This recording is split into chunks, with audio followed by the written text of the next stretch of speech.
Enyabo no nsi etoso mienu e wo Sompa fie we anwumere de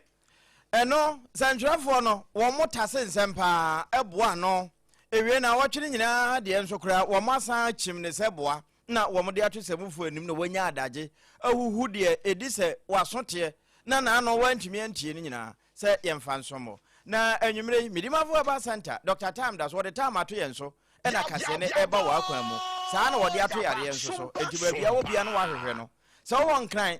mfimfiri mantamu anafraw ene na afa ha ho nkwa santemamu bra enkran ha ya poku asamayira eho na yira yare e ma yaresa enya baby etna ente saa nso na ebia wo bono wo atoye anase wo ba pue anu ho a enha ho emma na ma ha kan ho kwa santemamu eno saa nso no ebu akwa agogo aban suku ni hwe animu eho na yegogo yade napo ma ontimi mpagye ne mu bio ene nte hye ne nso saa na ewia dokota na ansa na obemu wadura na obo opane na obuza so wodidi wunidi o so kodidi bra wudi adi na emu edu di just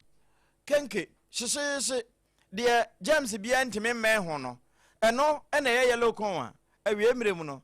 just bread and pastries for wono maye na wo mo de gitre Ghana cedis pe enti unya brebre na akoso akọ mamma fie je dum anwumere wo mu kutaye mu na nsam no eba wa akwan mu na abusua Efrin Kran 106.5 yeah Sompa Akra Watermelon Street ni so no baby a wo sesi ya wuti ho ya hwe adabraka ya Santemamu na so ya Sompa no a 93.1 ya Adamfopa Radio France Abrochimamu wo de nsampa nyina ma bibifo ne sansa France wo na bibifo ne go akese enso ho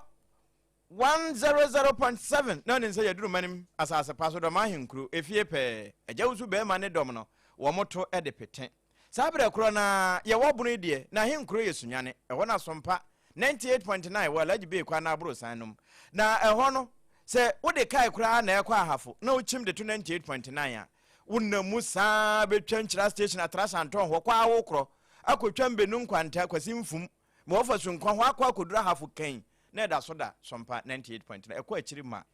edidam sabre krona abusua wono me wo bono na po efam no eye Sompa techiman ahenkuro 106.1 ana afi nkransa eno ye 90.7 ebusu www.sompa.com zero tabo ati achechere de akwa akoto obenya bia kan nya bia hwe wani so ena na nasafo kantanka na de enam Sompa FM live ana afi Sompa Accra 106.5 live eno manfa FM nso so ena ba kono nso ye Sompa 106.5 FM Accra eno nyina ye Facebook a okoho a obetimi de wadwenkyere onkanto so akwa akoto ho ena takwa Sompa 101.1 edem te se subonten eda kwaye no mfimfini pe no na eto edepeten anwumire yi ensama ebanie Onimyamfo Joseph Amankwa wana na ya kwa Abre East aban class pani wo ka kire mo ho so nyamanyosem no mde akata mwani no na mo support mpuntu eno na buna fam no yewura Daniel Konka okodoma ene na afa wono ne pani a wo hwa omude so wo se danyame aya asabia no ehia se mpani ebeti woni ahwe ne sesi yi mene wo kasa sesi yi enipa bi nyaaya ankaka kumhia san finfin ho no womde galamse beko ho empani asode atia ene ebesia se kani ago wo ba ahema e wo ho ne ne dom ate wo ho agu monten so na wo mu gu monten so no na enya sa clean up exercise ya e ba nura ne nne yi o no wo mu de ye wo ma de dada na mum wo mu siesie no sana ye wo ma kwan na wotwi wote yesa mampani hyaye se ye nyina ye nsiesie krom ya na ka ho bie an wote ya ensam no kura wo mo ka ne sen afei enwura amanfo eprapra na wo mo jagu montene so na ye hunu ba bia ye hwie di aguo no o kai sa wote ye ana wante se weja agbawe mra hye badwani wakasa fa ho na te se na watwi mu nsam no ye be bodi nyina boam ni asane mu sa bede ede ama obio abusunya hye no so na asafa kantan kan dawro ma woni agye nkwa no wo mo na de nanam social media no so ya ye be som wo memedin men at work wode man kuma chia me abrempon na kwaku ampoma sanitation minister mene triple A man ejapia apamadada Sompa FM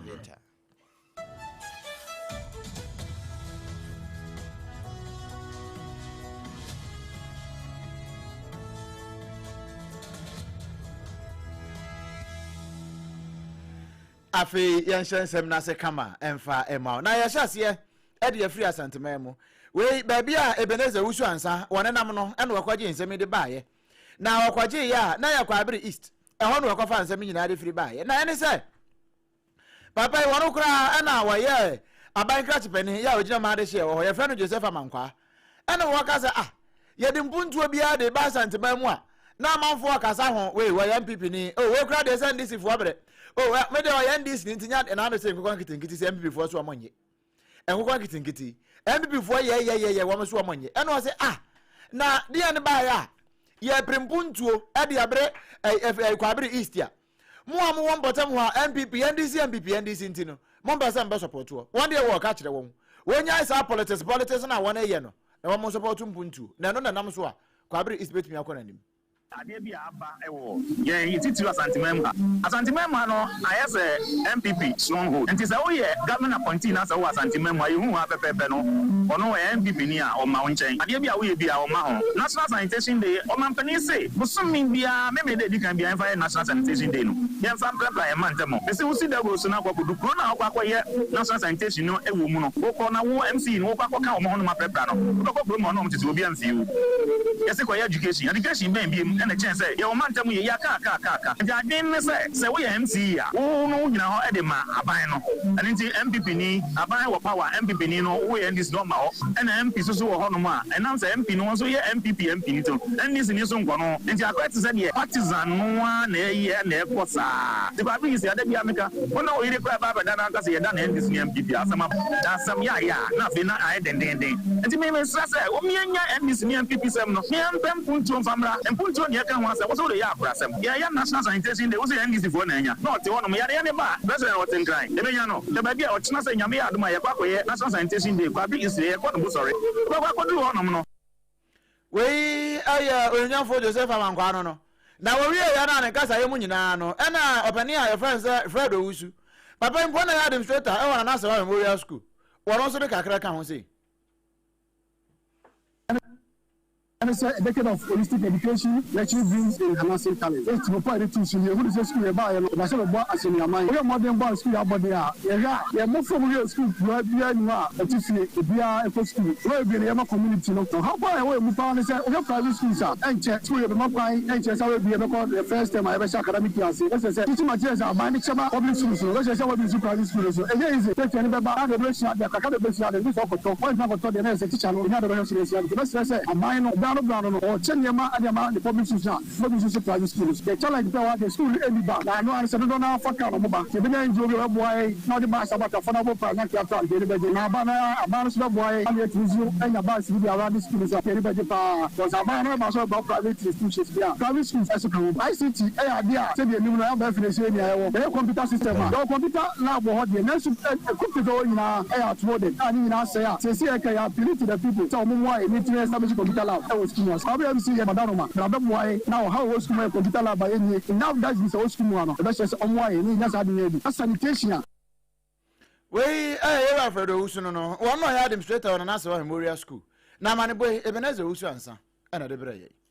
Ebusia, dear Edrusway, many masas pass the Mahim crew, a honey echo. Na Quanchera for no, and a dapo Mudiano one potemho, era Daniel Kunka. Now, one and a dear to judge said, then ya met. One have Santano, no quasimni. Baby, I do not do say, ye bet me I na ye pejem. Na a candy out do a boama pomodin patimi to jano. One more to me in Nina. Na we bra, one more quiet, one more yet, and a sanse minina no. Yura will be so. Sabreno, no commence and brampa, no hope.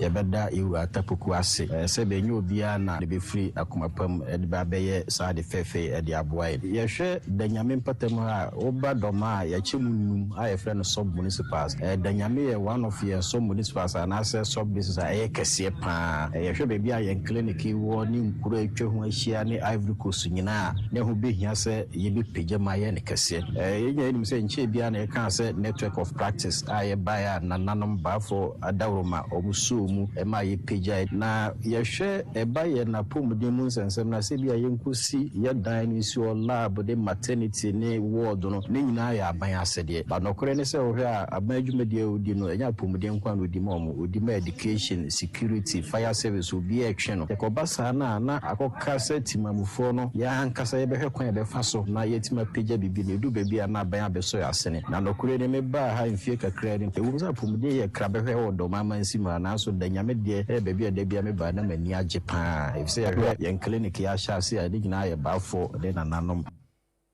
ɛno yɛwura Daniel Konka kwankyerɛfo a wɔhwɛ apomuden so wɔ dɔma central municipal hɔ ɛna kasa yi na ɛyɛdeɛ na wɔn kɔyɛ ma wɔn aduana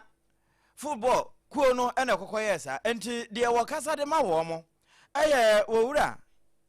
Evans Opon wɔn nso deɛ wɔde ka ho ni Yura bafo padaroma nansen bɔhyɛ a yura tapuku ɔyɛ aduane siu ne de hyɛ no ofiri ha prɛkopɛ ɔba ha ma ne hyɛ ɔbɔ wɔ wade hyɛ de adoto n'anim na ɛho za nkyɛnsen ɛna hyɛ sɛ yɛnsa kan yɛde abai ɛbɛyɛ packet bɛyɛ dunsia ɛyɛ West Hill yɛka West Hill a packet baako bi ayɛ 1,001 nti sika dogun no ɛkɔ bɛyɛ 200 million 20,000 ɔsɛ yɛngyina nanim ne yɛmfa nkyɛnsen hyɛ da nyam man nyina nsɛm na ɔne ri ɔda no na ɔsɛ adeɛ bi ne si ne kwane adikɛse ade fɛfɛ adikɛse sei antima ma ha bi na mo ɔhyɛ ɔbɔ sɛ ɔyɛ ne de hyɛ deɛ nkyɛnse ne bɛmfa gu so na bɛde gu so ya da bi ano no ne nipo di kana ɔbɛba nti ne kɔi nkyɛnse no ɛyɛ danyaman dia afe ewie no baafo brafo koforoboɔ wɔno ɛna yɛ danyame hene dɔmaa nso no wɔn na yɛ asafo hene baafo nso ɛde sei ɛna ɛto so Megina danyam kuri ana yɛtwa ne kin anam adana se papa sɛnea wayɛ no yɛni aso sɛsɛ mu bɛ mu ahu sɛ carpenterfoɔ no koraa te hɔ a bi agye nkyɛnse no koraa yɛ adwuma nti aseda ne yɛde bɛma na aseda no ka nyame yɛ yɛ adom a ɔno de sɛ yɛwie koraa bia ne yɛwie ne nna anaasɛ kyene nipa yɛ ade pa so ma wɔ a ɔfata aseda nti nyame yɛ yɛ adom a ɔnkyɛre koraa wobɛhu yɛ anim ɛfisɛ n'adwuma a ɔyɛ no dɔma ahenkuro no dɔɔso nti yɛbɛpɛ da bi ne yɛn nso yɛaba hɔ ne yɛabɛda no ase na ahu sɛ deɛ ɔyɛ ma dɔma danyam kuro no yɛni aso nti ɛda mo ase ɛno ɛyɛ danyame hene no baafo brafo koforoboɔ wɔno nso na yɛ dɔma asafo hene ɛna wɔne kwakumansa brampa edi nkomo yi a wɔto ma asompa kaseɛ ɛne yɛ transfer no so wɔ ha na ubie mu mfimfini mantam a lower denkyira hima lower denkyira hɔ na yakɔ akɔ gyina sesi ɛhɔ na kakum hospital intervention area yɛka ne here no na say we hu say China for na ko a but here ya no ba so am ka asem kire yen hospital intervention area entibo say obebo ho was here na so obebo hospital intervention area ho na no na kakum ho no a wo mo efrefre hu yin na no na empanifo atoto de sre chairman ya wada kakum here ano yera Joseph Nicholas Nkroma wɔno na yɛka sɛ wɔakyerɛ sɛ wɔmanfo do wɔde nyinaa no mo ba no mo nnuaboɔ ɛmfa makokora nsa ngu so na afei wɔn mpuru ngu obiara ni na obiara ni so nya ne hyehyehye sɛ obi biara onim no de afidie mu no ntum besi wɔ sɛ mpo wɔ bɛyɛ prospecting anaasɛ wɔ bɛyɛ mining ana sɛ alluvial sɛ yɛ deep sɛ yɛ shallow mining wɔn ntwe nipa no so abaa Katsina Nanam said the only of 9 before no one can tone, Coco, no, and some galamsey. One the scout the Bemont, move, but any fear, no scanner of the mount, not a son. I need to galamsey any dear, the nice form said the year Marquin Crammer, the years are crown, and Yana and Crady and Manfato, and see at the baby, and yes, baby, and send the Denina, almost the 2 1 at the year galamsey. And the Ama, the assassin, and into Yanni, the Abutai Pan, baby galamsey ɛwɔ itu ɔmofo baby ɛmfa bi nkɔɛ so itu ɔmofo sɛ deɛ ɔmo ɛmfa galamsey ɛmɛsɛ asase no afei nnua no nnuaeɛ no so yɛsrɛ ama ahemfo no ɛna ɔman yɛ atwa ho ahyia no nyinaa ɛte ɔmo ho ase sɛ ne nnua no a kɛnya ahoɔden ɛnde ɛno kurɛw ɛno nti na ɔmo kan sɛ when the last 3 dies the last man dies wei ɛyɛ Joseph Nkroma Nicholas wɔno na wɔyɛ dwemtreni yɛ ɔda kakum here wada wano na ubie mu ewo twifo pa so a ehon so here ne bi wo ho pani a wada no say community resource management area ho no pani a wada no ono se friend Anthony na akwa ono so de kakra ka ho sei media ye ne say ye bo obade japade ho ndema ho ban obi ka say obade japade ho ndema ho ban ye bi te say ya sanse yensuo yendua tituwa yendua ya ma ye ho say yike yendua ne basa ye say yensuo ya sanse no so ye say no me te say ye ma illegal man ne me chegalam say e ba ha no a e betumi de insusanso bebre a em yensusanso pa e de agro yen enti e de bebre yen enti ne yensu ko ne ya kan ye ho ato me say obade ndema ho no ye bobo ho ban say ne be ya ikirima so ba beto we Anthony na akwa ya wono na woye dwemtreni a wada twifu pa so sab here no wono da no wo wie ya kra no na mpanin se mikobi na manka bi yemfa nkyekere man na panin so hesu odwade wi a ni ase adwade yensuo ni nyina ya na asa eni ntini ya wotwa ne boa so etwa ne tia na kofi a yensu otosom yensa wono hempa pro wo twifu bobi wono so kakra ka ho sei assembly ye boss obesi bi amayen ye hwe omanimu a obode da mba ana klima fo ba ye de ho bo klima fo de no na ba assembly fo kra ye bo classroom mo hanu mo a ye 6 room e keji dan mienu ye sia manadu lentin assembly fo mo a ye mpo ni ye po ene po mu dum do bo ye ana klima fo ba ye de ho bo mo a omo bo ye lu ne sa chief compound wo yo besi amayen ye do mase ye kan se nyame o shira ho na bibi pa bi o ba bibia no omo kwotwe emre enso na yeso area ha no yehia mo pa we ana me ye kwan ya mo ba ya mo na mo so mo hu ye kwan no ye sre ye MP ye DC ye kwan no asai ene egusu aye kan yo se nana kofi aye nsu otoso mi ensa wona etwifi bobi wo hena wo ho ene wode atoso awakan se aban be se ebo aban ntimi ene so ena community resource management area for krima wo mo akoye bia ma wo mo enam so kra ma ka kum hiafo wo mo de ma no ato mo ka se mo he no ma metu galamse e wo ho no ewe kana na de san komo nyina bae abusuama yenkwa ebenezo usu ansa na boboa no na de wode bae yensu de e wa asante mantamu amanse west ene wodi firi eno so besia se kan yago e ho na asa asem ni nyina firi ansa na Ghana mampani be boso se operation clean your frontage bi prapra ni fie ni mo ja mfikyiri ho aden se frontage nti ekire nka ho wo mo de no wo mo wia aye wo mo akwan so nyina gota no wo mo tete na wo mo tete gota no mu a na potholes na wo kwan no mu no wo ma felefele ne no na ebenezo usu ansa ebo pini na na mo no wo busa se mampani de na wo hye no na mo hye ase ya na asamo a na najamfu a wo no na eba ahema o kaniago akosu amo no eka ne den ho de ode tu dwani tu force tu kada sana na plaza for na da da tu no sa no tu na he ma so education sa so ka ko ni India me ba se ko na ba na de sisi ko especially the time for ya ba ha na de cement I do the car ma na de ko tu kwa mo da die bu se pan na ma ho ti ma re ho it is really come the perform say na da mo na min tini anya de fa na me pese metini eyi kan amba me se sika be bi ka kwa so ni akosi na se so tra atwa fa kwa so ama ekwan amana dem kan tini ko na ntina me to no se me bo kwa me na se ra no ni aba na da ba ye ekwan na de fisi se ni na le bi ti da ma abai no abani ye na fo mu die yenso ye ku ma fo dia ni ye ne ba ya ye mu ba ne mo to tu ba ti ne dia tu ba ti adu ba kan so ama ne se mu ha etuni afaha enti nana jamfu a amono akosua buade na ne bre pa na wakasa kire ebenezo usu ansen na wi etimamufu a ho nso se ewom sa na akasa de nanso ensa ne pi wo ho na afira ne ntoma wo mo eye timamufu okuroma no wo mo de ni ende meka kire na himase na no mo ano yakopon wo isra no bi se yini penya ne wo abadaye ema ne kuro ye wani mahimfufo ne ahemafo bebrebe e wo awasantemem ha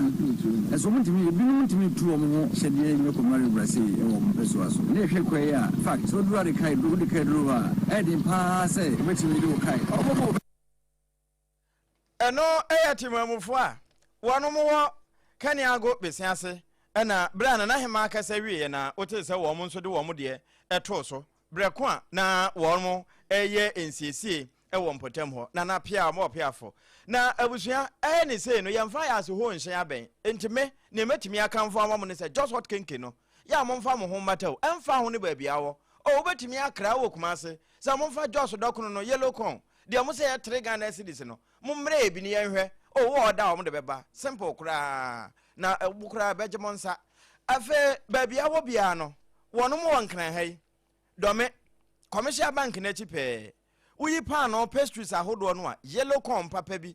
anka yɛbɛka sɛ ne bo ɛden no na wɔn ayɛ no fofofo ɛyɛ aburo pa nso vitamins ayɛ mu ma 025 6068 832 ya no wafrɛ hɔ na one wɔn akasa wɔn bɛgye so medimafo herbal center Dr. Time da so maka kyerɛ sɛ wɔde time ato yɛ kaseɛ so na mmom time no wɔde to yareɛ so menim yareɛ ɛtew so ya watena sia frɛ yare ne sɛ kwankro abra no aduro Dr. Time da so timi hwɛ wiem na basayi adom wɔde dua no ana haban timi sa yade no wɔyi akyerɛ no na wakɔ akɔte enti fa ho bata no na oyade ano ɛhɔ na obetimi aso kidney failure obɛka hypertension stroke ana wode me boyade ni din na fakɔ wɔde time beto so ama ho atɔ abua kwa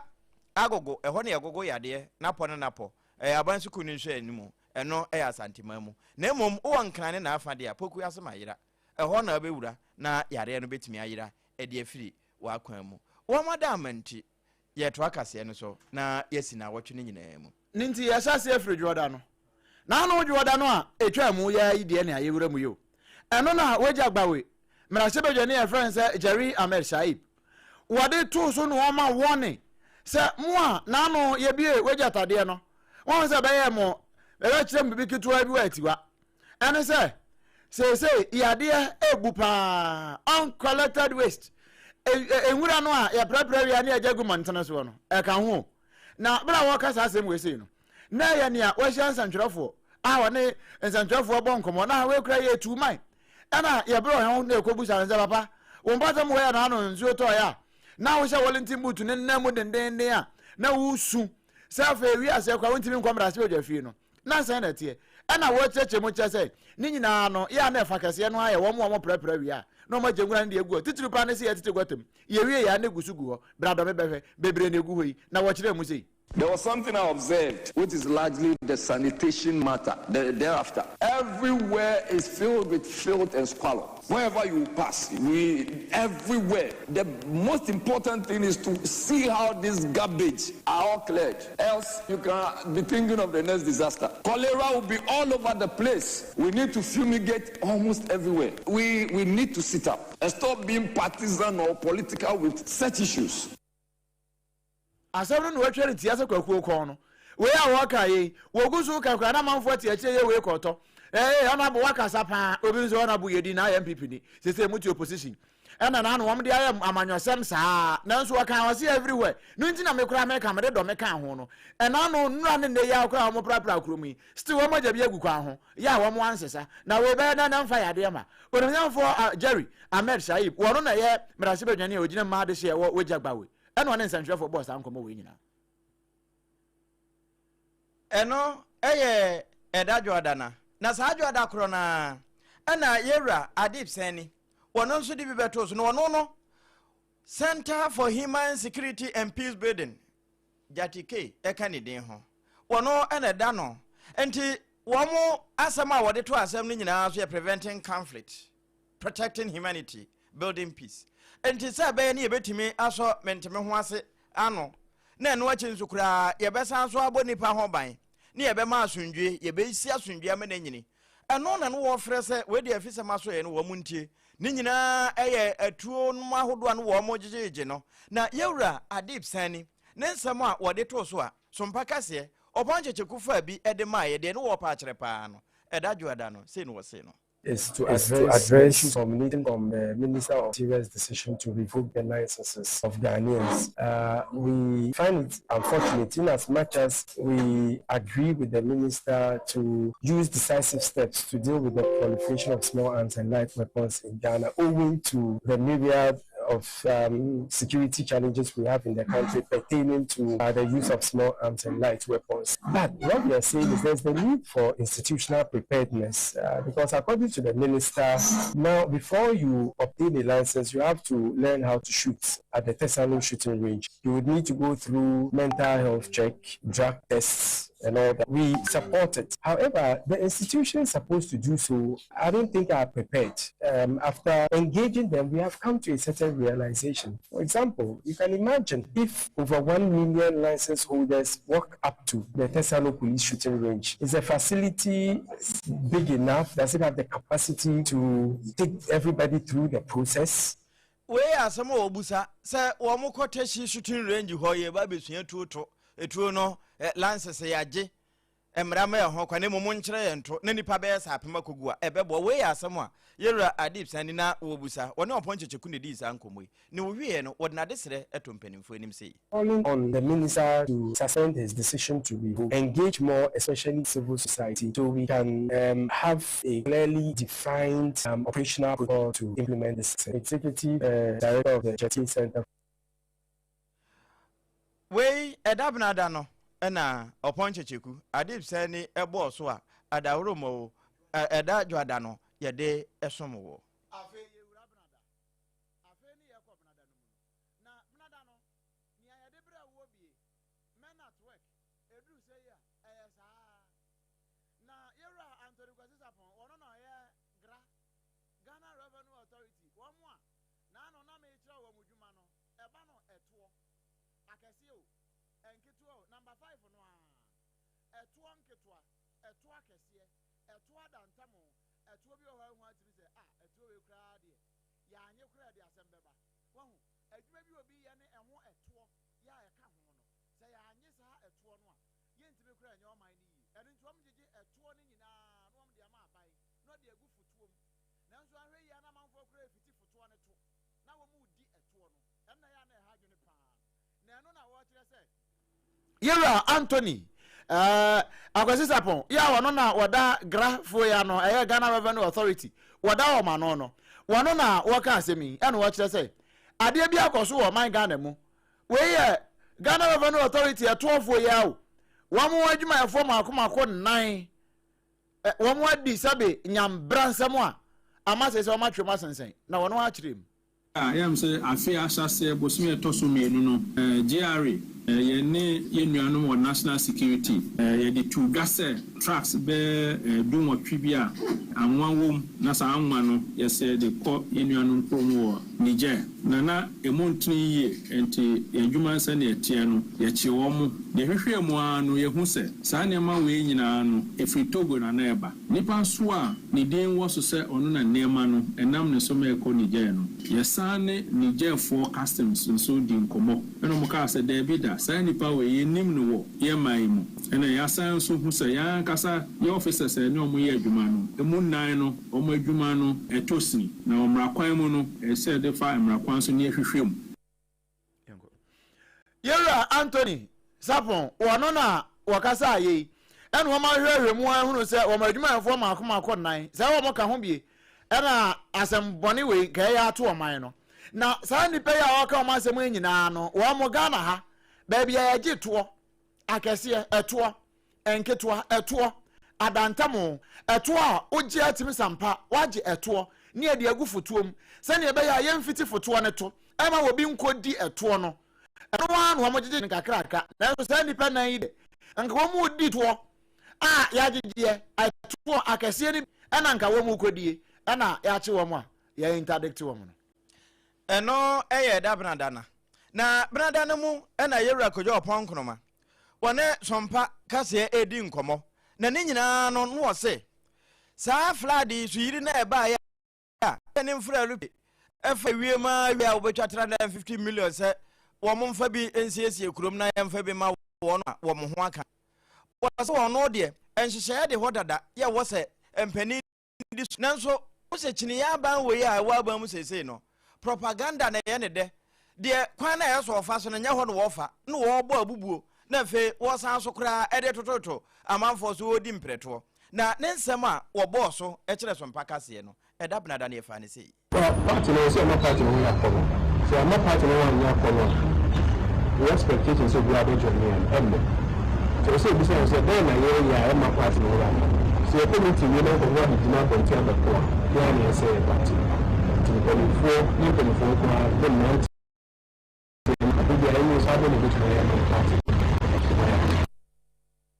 Yura kojo upon Kromofwa say Rebimra Sebedweni, Esquire, one no, where some perfia, and as Uncle we di at Abanadan. Ukwadanwa, and a mammy Patricia PJ,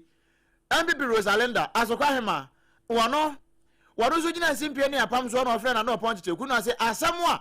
Nano, kojo upon Kromabacano, a Bernadano, upon my boss was a sea, and into the Ukwadano, and watch I said. Sasikano, woman ya approve a biao. Nano cra, what they on one Chinese. 34 of our compatriots lost their life. 90,000 were displaced across 7 regions. In that dark hour, we supported the swift release of emergency funds and asked only for transparency, accountability, and fairness to flood victims in every region of this country. Today, we stand before you with a document and a revelation. The document is a letter on the letterhead of the Office of the Attorney General and Ministry of Justice, dated 1st July 2026, signed by the Attorney General and Minister for Justice himself, and addressed to the Governor of the Bank of Ghana. Copies will be made available to you. The revelation is what happened after the letter was delivered. A sequence of events that exposes a government in constitutional chaos, where the Attorney General directs illegality. The central bank refuses him, and $350 million Ghana cedis of the people's money moves from the Channel Parliament. Never. Ahano akaya yi no. Na ese sika na yi. Won wa ko yi sika no 350 million ayi. We Ghana cedis no dia e de akọ. Se wo mo ko ya, wo be ko Attorney General. One fa ma meji approval bia. E no bo Attorney General di no sika na yi no. We wi ya pe no si we. Sa de ya o ma yi. Supreme Court to grant me ma order o. Nemo Ghana for sika da ho no. Amamra Constitution Johnson ne so no. Article 192 no 178 no kra our constitution no mu and if an Public Financial Management Act 2016 dia no kra no and also act no 921 article ni mfimfin ho no ano watwatwa dia hye ho yeah no de explicitly clear say wonim na Ghana sika odo gba wure kra ebomu a emra bia ma ho kwan enso omo aye. Any competent Attorney General could have secured the lawful release of these funds within 24 hours by moving the court, disclosing the agency, and letting the judicial process work as it was designed to. The flood victims of this country deserved the Attorney General. They did not get him. The minority caucus accordingly calls on the Attorney General and Minister of Justice to resign. What should he fail to do the honorable thing? We call on the President, who swore an oath to preserve, protect, and defend this Constitution, to relieve him of office without delay. The minority accordingly demand, first, the Attorney General and the Minister for Finance appear before Parliament without delay to lay before the House the Ganeshe order, the full record of the suit that produced the judgment, the letter of 1st July 2026, and every correspondence exchanged among the Attorney General, the Ministry of Finance. We Mama Patricia PG. Nanu Ukwada no. One man approach you kuna boss uncle. Ene eda ukwada krona. Ena swamiha na swamiha. LPG amanyoku kofa bai. Ira Kofi Apalu. Wade bato so no wacha se COVID apenso no. Ene ma Ghana hunu se ya de kapapa esan se apomuden bia no. Enso ye ne ewo no. Nti anya won wasa mpanimfo no ye ne abo wo mo abomoni ye de wo mo koma afoforo so se ye kwa akwahwe won. Na no na ma mampani dada akufu ado. Ochima MPC na ni bere ya. Agenda 111 no wo sha se so wo be ye hu adwuma wie. Na so wantimi anwie a. Fofu antrata na edwa abamu a akonwa no efiri wosono nsa. Na no ana yewra Kofi Apalu se we de wo koto asra aban no se 24 hour economy na wo kan ho asem no. Ebetimi aye adwuma de wo ma hu ne se kane a yete we. Dokotafo ana se hospital to wo mo na.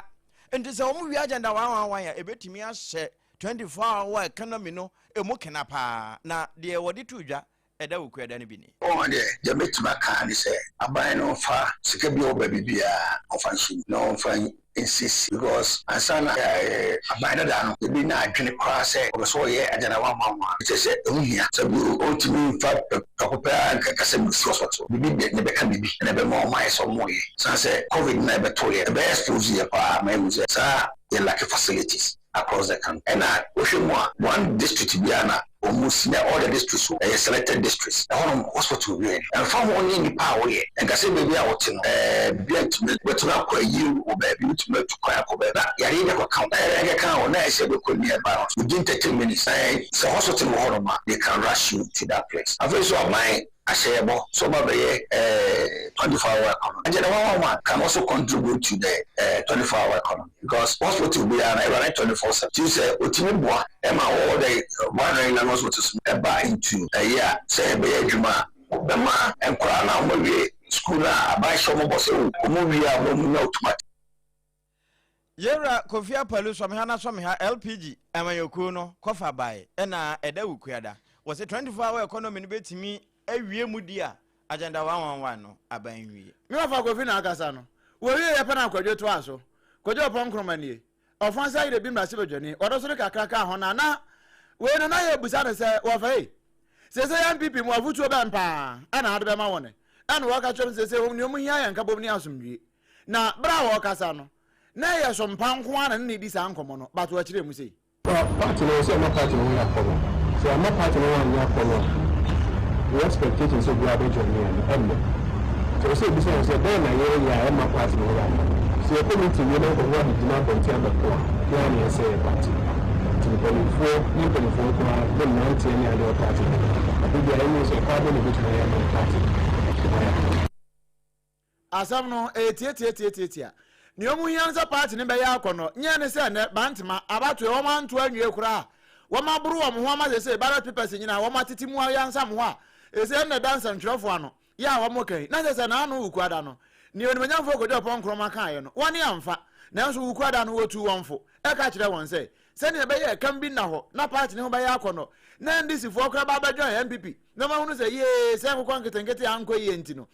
24-hour economy market a wo mu si enya no wo promise ye nti wo mu nyina ba ba join MPP no wo mu antie na nso na anu ukuada no ono de afutu e ba isanse mpani se tachire mampra na free ntwefo ye sompa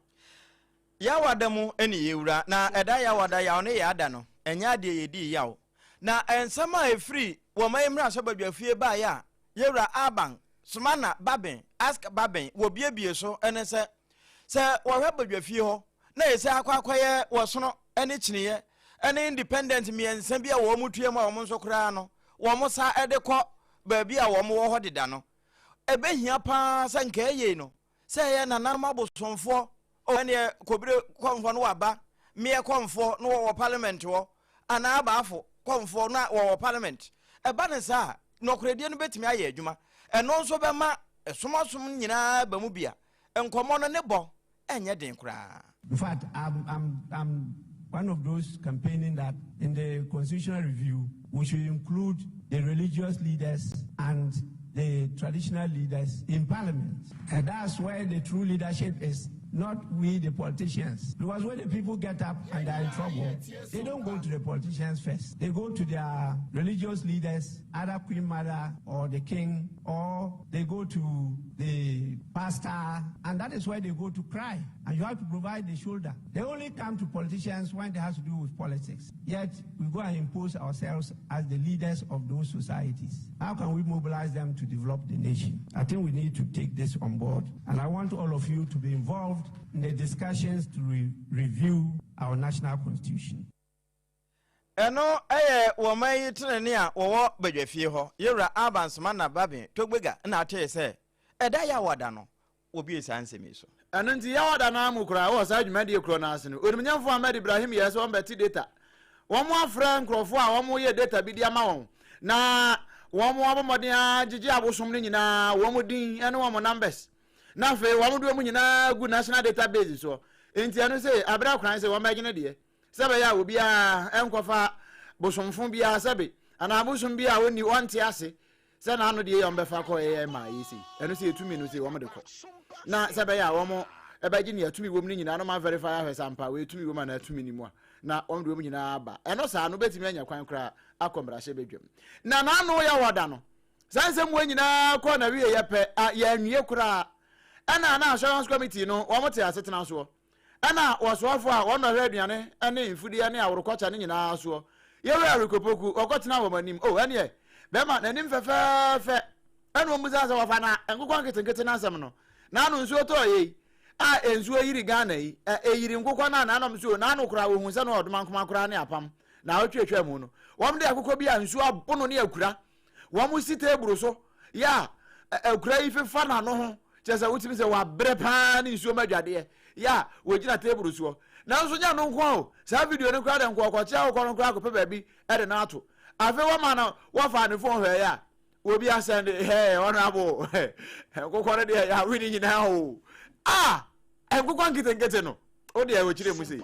Mr. Chairman, these are some of the stories. Now the difficulty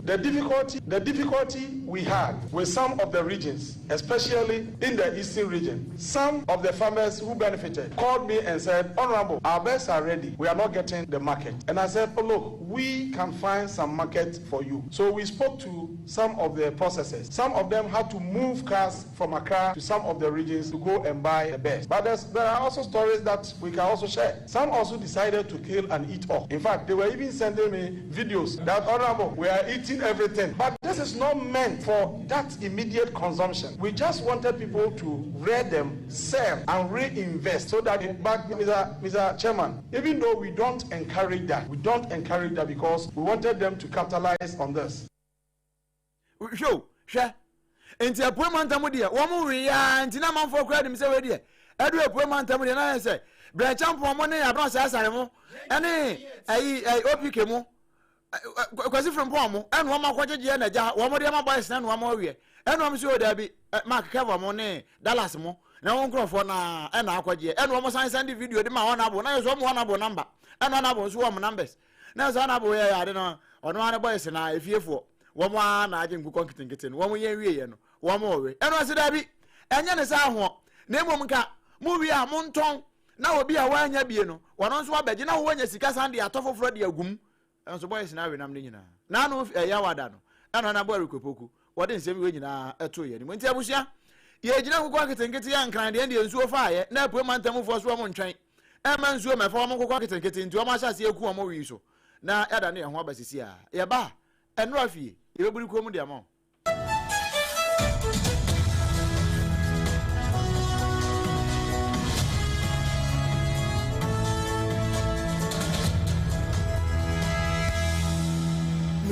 Midimafo pokwase Maira Accra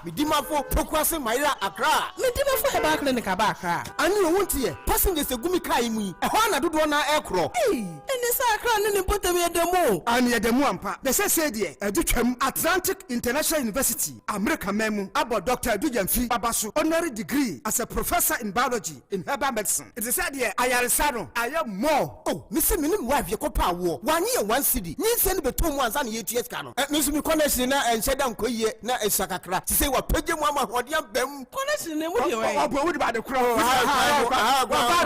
de kro ye ke stroke nso de wo fa no small chese agidi wa wu ani de asie no yare bia etatia e wa Dr. Tamda so andi so diabetes hepatitis B prostate hypertension malaria yare bia kuma say owo agogo opposite government school no and nkra hanso obepiem e wo pokuase Maira kwan no so for doctor 0244 774 282 and 0500-727215. Midimba for Herbal Clinic. Wudima for Newa. In the stillness of the morning, before the noise of the day begins, there is a sound rising, a sound of prayer, a sound of power, and a sound of victory. Yamawakwaba was Sompa First Service. I was Sompa TV, Sompa Radio. Your early morning altar of encounter. Join Bishop Albesaki Kwampo. Onyankopon di for wastrano eweye brim and am nensaso ama onyankopon we ya honwade pi.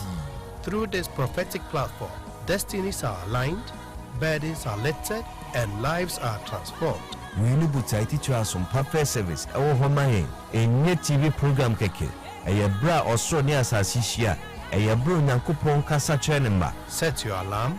tell a friend, gather your family. and let the Spirit of God reposition your life. Sompa First Service entwa wo ho hoda eyadwada kusi efiada anopa no num kusi anopa no nsie fa woda ni na share radensa na erade beye.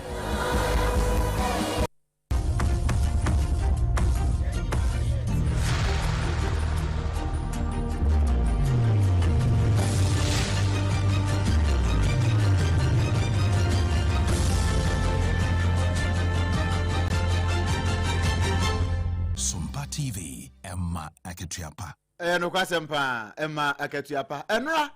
Ena mampani bra no ahye se Ghana nyina yamfantinsi krom edwem station montene so afiafie mu ne montene nchenchan nyina no na yensiesie ho se na ebe ya ma yampotam nyina atie no eno na hyase ena to aso ya wie nanso bosumi bia yebasa ye bio na no ana enkramanta mo so afo ma Melinda obene wa okulu wade bi to so ohia santrefo no ze tia se na mangode kan ze ti oye MC yana DC ewo enkramanta mu ha sei na wa makwan ama yesi edan yesi baby ensesi yesi a o sa MC fo MC ikono ana DC ikono bow your heads in shame si utrasi power ni wo mu na emom fa nkrata free office kura ansa no aba beto na wo ka na anu obetwa mu wodome na wona Watermelon Street na street ndi so kama pa na emom kwan na yenwu so nti na ne ka no kura na ebo ba mnem sa na whatever rising sun opposite wo dey kwesi heavy do ho no na wokoda nim kakra no so omo aye benkum so okra no ma ye gota gata no say kama ba wokoda nim kakra no say gata no ma ye menasi o ma fa ngosi kwan no say he for na yes adwuma we say eno woto na ne hwe na nim no say abrosan bi si ho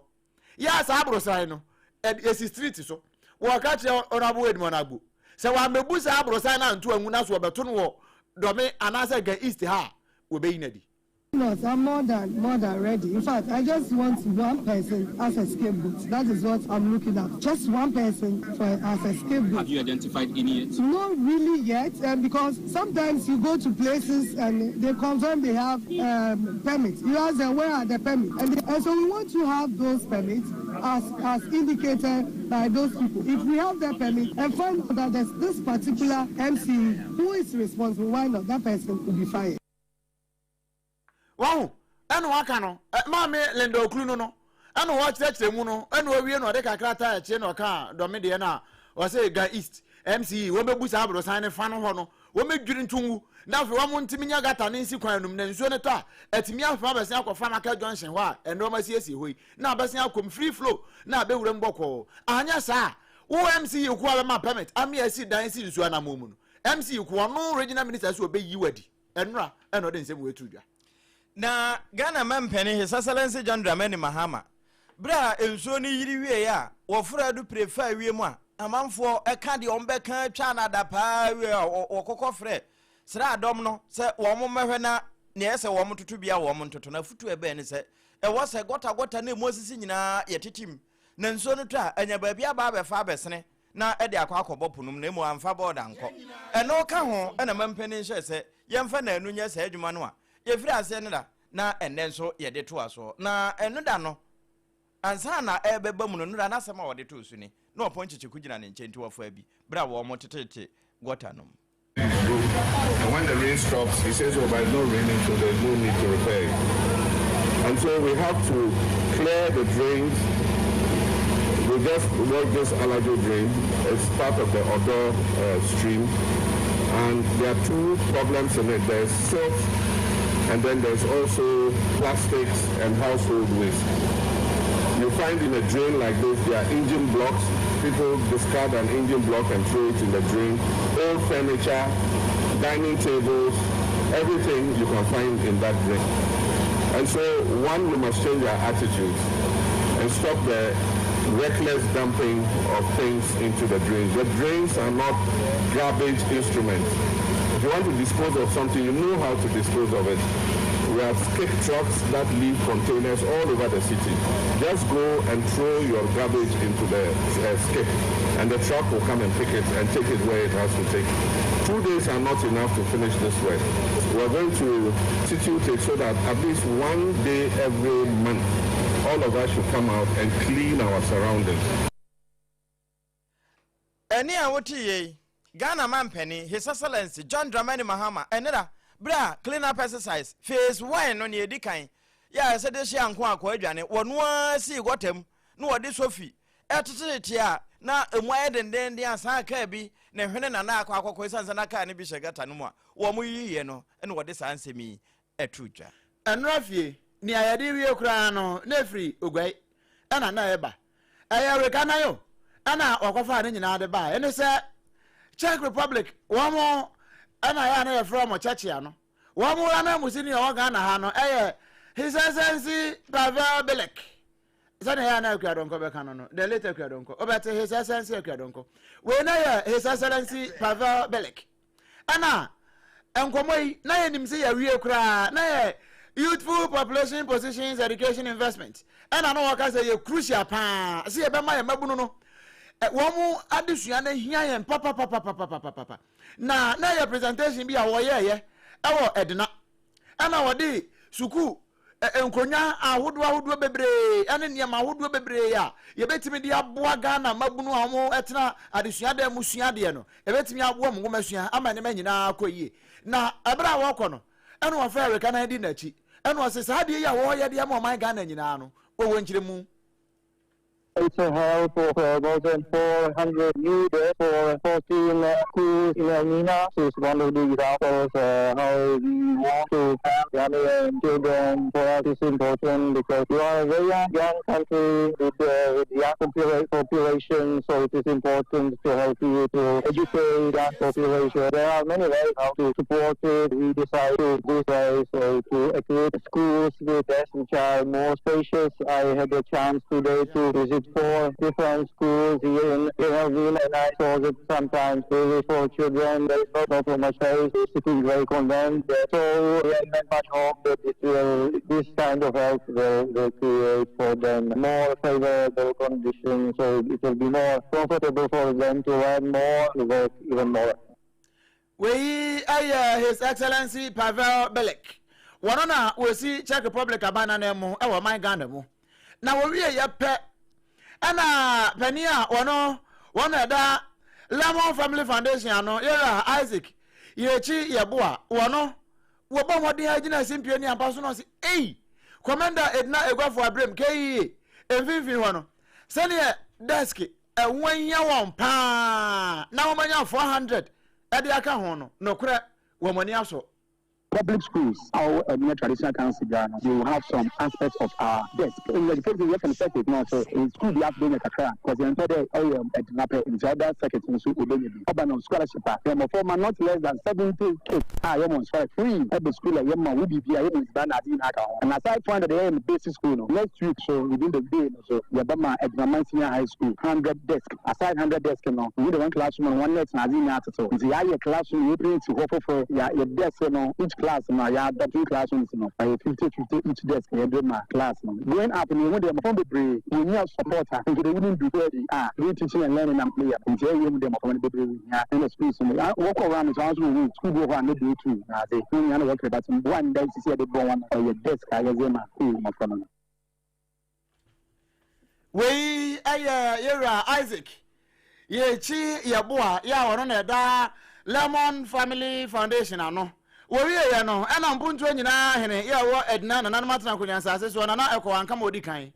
wono so kire say kan ho. So kids sitting on the floor, I was asking please why,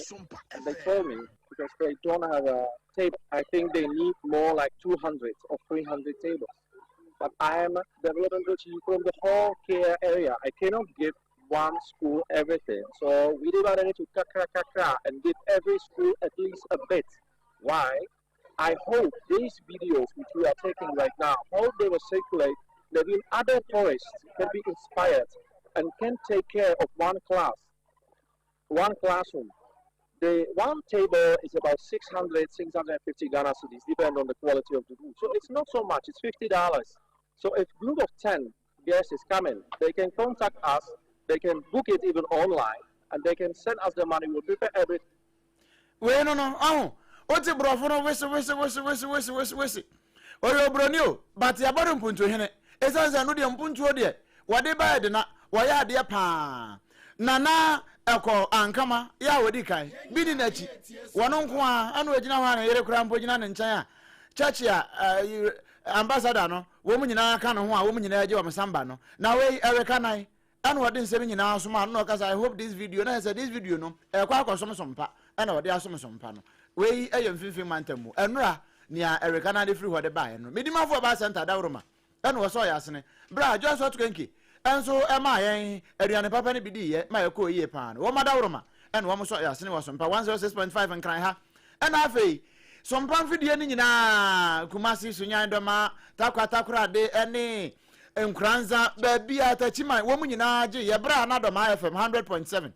na afei Kingdom 106.1 enso fa na da for radio we butu Paris France abrochi memu wono so je kase ni bi na Facebook no Sompa Accra 106.5 live and afi Sompa 106.5 FM Accra wo mu nyina je kase no ato apete na le ofo kwakudo nyina wata tie pa no Sompa FM live and YouTube de no wono so kai ho ya asempa tre no kama evangelism no wo mo na ye beje bre kenkan kase ni nyina de ma wo no eye me odoman kuma chia me obrempon na Kwaku Ampoma Sanitation Ambassador Mene Triple Amine Ejapia Apamodada